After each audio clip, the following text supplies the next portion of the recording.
Health news మీకోసం.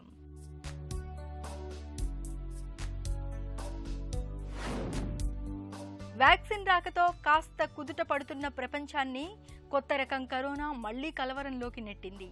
దీంతో ఇప్పటికే అభివృద్ధి చేసిన టీకాలు పనిచేస్తాయా లేదా అన్న అనుమానాలు అందరిలోనూ రేకెత్తుతున్నాయి. వైద్య నిపుణులు మాత్రం కొత్త రకాన్ని ఎదుర్కొనేలా టీకాను మార్చడం పెద్ద కష్టమైన పనేమీ కాదంటున్నారు. నిమిషాల్లో కొత్త టీకాను సృష్టించవచ్చని తెలిపారు. వైరస్ రూపాంతరం చెందుతున్న కొద్దీ వ్యాక్సిన్ను సైతం అందుకు అనుగుణంగా మార్చొచ్చని వెల్లడిస్తున్నారు. ఇలా వ్యాక్సిన్ను పునర్నిర్మించడం నిమిషాల్లో జరిగే ప్రక్రియ అని పెన్సిల్వేనియా విశ్వవిద్యాలయానికి చెందిన పరిశోధకులు పేర్కొంటున్నారు.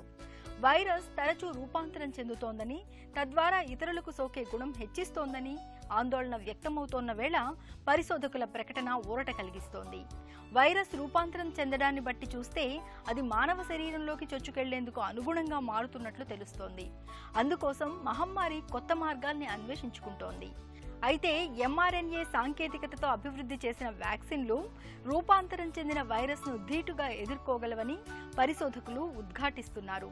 ఈ పద్ధతిలో మన శరీరంలో సహజంగా ఉండే ఎంఆర్ఎన్ఏలను పోలిన కృత్రిమ మెసెంజర్ ఆర్ఎన్ఏలను శరీరంలోకి పంపిస్తారు. వైరస్ శరీరంపై దాడి చేయగానే ఈ ఆర్ఎన్ఏలు యాంటీబాడీల ఉత్పత్తి